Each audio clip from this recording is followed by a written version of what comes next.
Voilà, donc je vous propose une autre étude de cas, cette fois-ci toujours sur une maison mitoyenne, toujours une maison 2 chambres, avec jardin, donc on ne change pas une équipe qui gagne.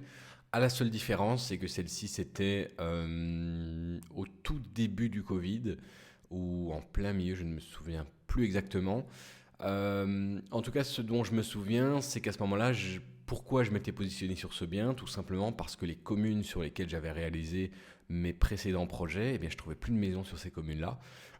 Donc j'ai dû commencer à étendre ma zone, étendre mon périmètre, et c'est suite à ça que j'avais trouvé ce projet, que j'avais trouvé rentable dans une certaine mesure, puisque c'est un projet que j'ai estimé rentable en faisant appel au financement bancaire. C'est absolument pas un projet que j'aurais choisi de faire en fonds propres, puisque si je ne dis pas de bêtises, on va le vérifier ensemble. J'ai dégagé un bénéfice de 18 000 ou 20 000 euros, quelque chose comme ça. Je me souviens plus exactement au centime près. On va regarder dans les calculs. Mais voilà. Mais donc, est-ce que je l'aurais fait en fonds propres? Non. Est-ce que j'aurais bloqué autant de mon cash? Non. Et dans la formation, je vous ai parlé de l'importance de garder les preuves, les échanges par email, les photos de la façade avec les panneaux à vendre, les screenshots des annonces ImoWeb, comme quoi c'était des preuves précieuses en cas de contrôle de l'administration des droits d'enregistrement. Eh bien, c'est quelque chose qui m'est arrivé sur cette maison. L'administration m'a questionné en suspectant que j'avais acheté la maison trop peu cher par rapport à sa valeur. Donc à ce moment-là, il y a uniquement deux choses qui m'ont sorti de cette situation. La première, c'était que je disposais de tous ces échanges par email, puisqu'en plus au début, la maison avait été mise sous option, elle avait été vendue à quelqu'un d'autre qui n'a pas eu son crédit, et donc c'est suite à ça que l'agent immobilier m'a recontacté. Donc tous ces emails-là, je les ai bien conservés précieusement, je les ai transférés à l'administration.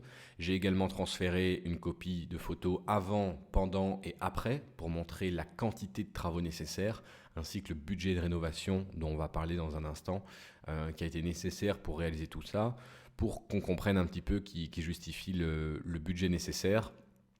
Et une fois que j'avais justifié toutes ces preuves justificatives, ça n'avait pas été beaucoup plus loin, ils avaient été assez compréhensifs, c'est juste qu'ils s'interrogeaient sur le prix d'achat de la maison. Et pourtant, donc je crois que je l'avais acheté 68 000 euros.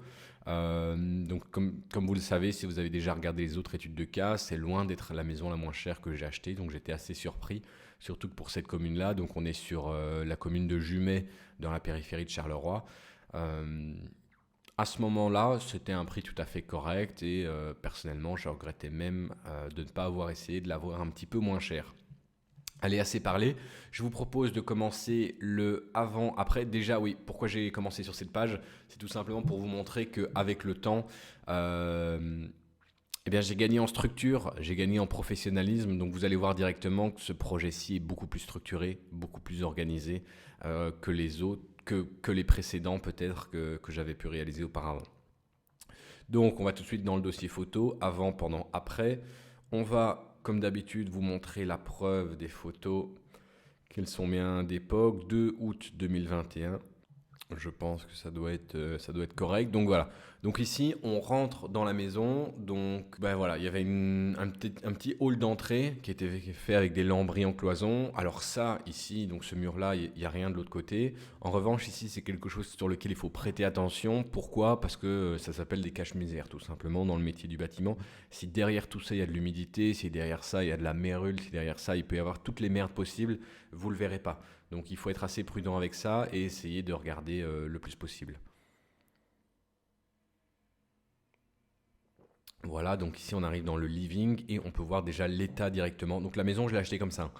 C'est pas moi qui avais enlevé le papier peint, c'est pas moi qui avais dégagé tous les trucs. Donc ça, on voit que c'était des bêtes panneaux qui avaient été mis. Regardez-moi cette installation électrique absolument scandaleuse avec une rallonge électrique qui avait été fixée au mur. C'était vraiment un truc de baraki.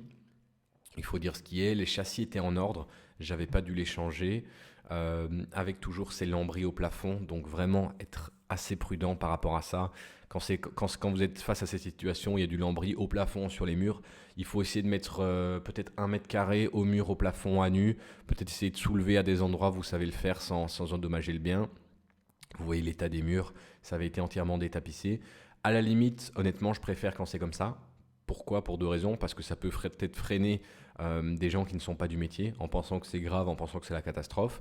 Et ça me permet de voir directement si les murs sont sains ou non. Donc ici, comme c'est une maison mitoyenne, de l'autre côté, c'est également une maison. Je peux voir que c'est assez sain, il faut juste refaire un plafonnage. Ça sert à rien de s'embêter avec un enduit là-dessus, il faut vraiment tout péter.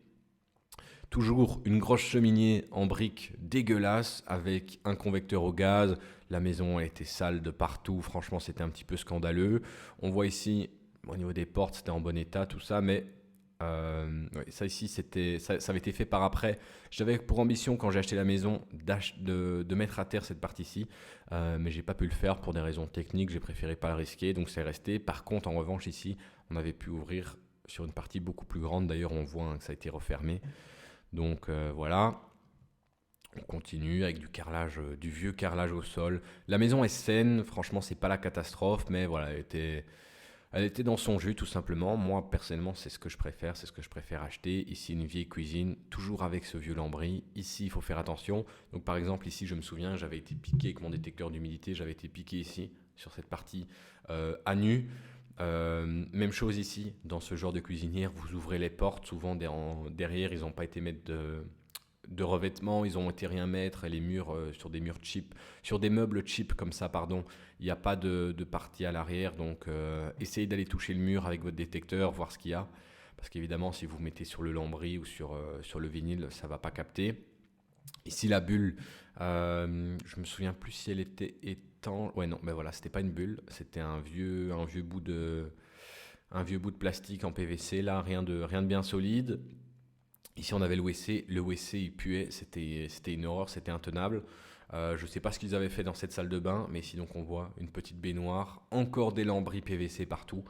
Il faut faire attention sur ce genre de choses, surtout dans une pièce d'eau comme ça. C'est pas très bon signe. On ne sait jamais ce qu'on va trouver derrière. Compte tenu de la nature de la maison, je vais dire, ça allait avec. Euh, mais voilà, c'est quelque chose à faire attention. Si c'est votre premier projet, peut-être éviter. Maintenant, s'il n'y a que ça, ce sera à vous à déterminer si vous choisissez de prendre le risque ou non. À l'arrière, on a cette petite pièce avec hop, la cour, le jardin, vraiment, c'était la jungle avec une remise. Euh, on voit, hein, on ne savait même pas faire 2 mètres dehors.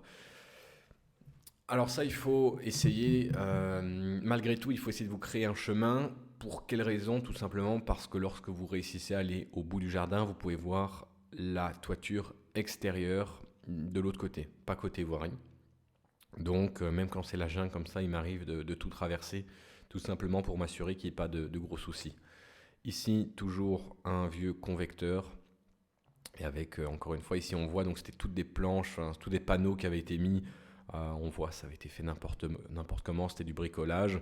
Donc tout ça, allez piquer au détecteur si vous n'y connaissez pas. Surtout qu'ici, vous avez vu, on est plus bas que le jardin. Donc tous ces murs-là sont contre de la terre.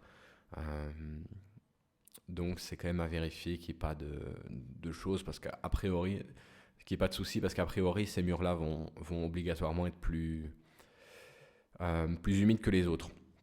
Ici, on voit la maison était dégueulasse, ils avaient vraiment fait aucun effort. Là, j'avais le vieux compteur. Je ne sais pas si je l'avais gardé ou pas. Ici, un petit escalier, plutôt en bon état. J'étais assez content de voir ça parce que c'est un gros nettoyage, une mise en peinture et ça fait l'affaire. Ici, voilà, hop, on voit bien. Ça, c'est un petit souci d'humidité qu'il faut surveiller. Donc, quand c'est comme ça, ici, on est au premier étage. Vous allez au grenier, vous regardez s'il n'y a pas une latte, s'il n'y a pas une tuile qui a bougé, ce genre de choses. Il faut voir également au niveau de la corniche. Et ici, ben voilà, comme je l'ai dit, la maison était déjà à nu. Je l'ai acheté dans cet état-là. Donc le plancher, je pouvais voir directement qu'il était sain, même s'il avait connu des meilleurs jours. Il n'était pas droit partout. C'était des faux plafonds dégueulasses, des trucs comme ça, des panneaux, des dalles en frigolite ou je sais pas trop quoi, en bois. Mais au moins c'était sain. Je voyais qu'il suffisait de replafonner, installation électrique, qu'on pouvait directement faire les saignées, directement. Oula, ici, on voit la plateforme à l'arrière avec le jardin. Donc, c'est un jardin qui partait en flèche comme ça. Hop, il se rétrécissait à l'arrière. Voilà.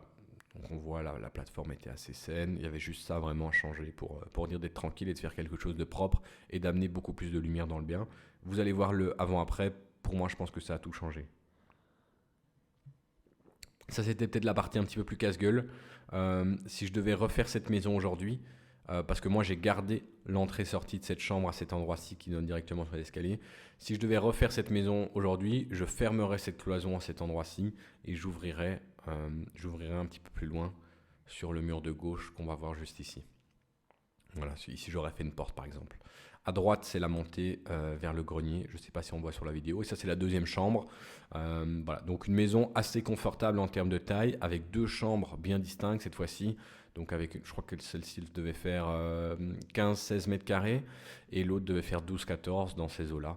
Mais comme ça, voilà, vous avez vraiment un rendu